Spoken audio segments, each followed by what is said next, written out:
Thank you so much for watching Landumc Goes There. Please subscribe and hit the like button and the bell notification button. From September of 1967 to March of 1978, the Carol Burnett Show ruled the airways in variety and sketch comedy television. There were 279 episodes that were put together by the cast of Carol Burnett, Harvey Korman, Vicki Lawrence, Lyle Wagner, and Tim Conway. By 1967, Carol had been a popular veteran of television for almost 12 years, having made her first appearance in 1955 on The Paul Winchell Show. She became a regular cast member of the CBS variety series, The Gary Moore Show. She departed that show in the spring of 1962 so that she could pursue other projects in film and Broadway productions, and headlining her own television specials. Burnett then signed a contract with CBS for 10 years, which required her to do 2 guest appearances and a special a year. Within the first 5 years of this contract, she had the option to do what's called push the button, a phrase that the programming executives used, which meant to be put on the air in 30 one-hour pay-or-play variety shows. After she discussed this with her husband, Joe Hamilton, in the last week of the 5th year of the contract, she decided to call CBS head Michael Dann and exercise this clause. Although they were real skeptical about whether or not it would work, because at that time, the variety show was a man's genre. But because of this contract, CBS was obliged to give Burnett her own variety show. And I'm sure that they're glad that they did. One of the funnier episodes was an episode called Went with the Wind, which was a parody on Gone with the Wind. At that time of the production, Carol ended up having to fall down the staircase 6 times while filming that episode.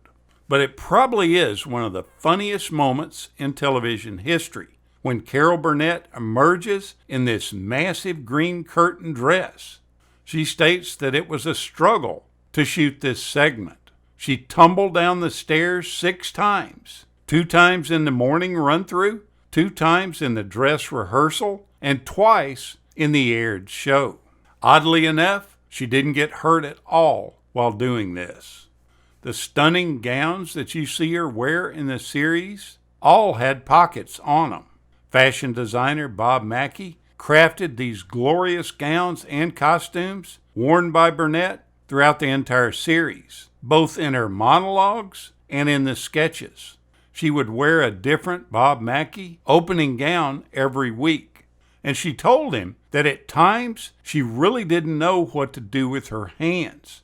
She felt uncomfortable and kind of clumsy with them. So Bob Mackie cleverly designed all her gowns to have pockets so that she could slip her hands in there and settle them down. Mackie's designs influenced another beloved Carol character. When coming up with the costume for Mrs. Wiggins, the ditzy secretary, Mackie pulled an old skirt from his inventory, but it didn't fit Carol Burnett. It was too baggy in the rear end area. Instead of tailoring the skirt, Mackie told her, "Stick your butt out." Thus, Miss Wiggins' distinctive wiggle was born. The studio where everything was filmed played a large part in making the show a success. Burnett says that Studio 33 was a gem in Television City. Hands down, it was the best television studio that she had ever worked in because the audience seats were arranged below the stage, like in a real theater. And the cameras didn't come between the performers and the audience. Lyle Wagner set up an office in the hallway to answer all his fan mail. Most of us viewers remember him as Steve Trevor on the TV show Wonder Woman. A decade earlier, he was cast as the handsome announcer for the Carol Burnett Show, a role which eventually grew into a full-time comedic role. This good-looking actor had quite the fan following. He got a card table and a chair and set up an office in the hallway outside the writer's room. He would then sit there during breaks and take the time to answer his mail. Over the span of 11 years, the show hardly ever heard from the network censor, Charlie Pettyjohn. But there was one joke, though, that had to be rewritten very early on in the 8th episode. The skit centered around Harvey Korman interviewing a nudist, played by Carol, who stood covered behind a giant Sunnydale nudist camp sign. Only her bare legs and shoulders were showing. The question was asked, "What do you nudists do for recreation?" Burnett replies, "We have a dance every night." She's then asked, "How do nudists dance?" Carol originally was meant to say, "very carefully," but CBS found this too risque, and they changed the punchline to cheek, which was fine with the censors. Now there's two people that really influenced Carol Burnett's life in ways that shot her into stardom. There was a stranger that once gave her $1,000 to help jumpstart her career. In her early days of performing, a man and his wife viewed her and liked her, and they told her that they enjoyed seeing her in every one of her scenes. They asked Carol what she wanted in her life, and Burnett replied she would love to go to New York, but she couldn't afford it. This man promised to give her the money if she came by his office in a week. Burnett was floored by the offer and couldn't pass it up. She went by and picked up a check for $1,000. This man told her that it was a loan, that if she was successful, she should pay the money back without interest in 5 years' time. He also insisted that she never tell anyone who he was. She cashed the check and went to New York.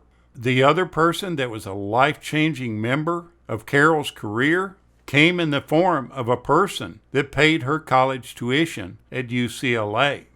You see, her family was so poor that they couldn't even afford the rent of $35 a month, much less come up with the money to pay for her tuition. The yearly tuition at UCLA at this time was $43, and she didn't know where she would come up with it. But luck was on her side. One day she opened up the apartment's mailbox and discovered an envelope that was addressed to her. This envelope contained the funds that she needed to pay for her education that year. She later confessed that she still doesn't know who gave her that money. She went on to UCLA to major in journalism, but later switched to theater with a keen desire to hear audiences' laughter. Take a fun look back at this grand show. Your side will hurt from all the laughter. Thank you so much for watching, and we'll continue to chase the classics.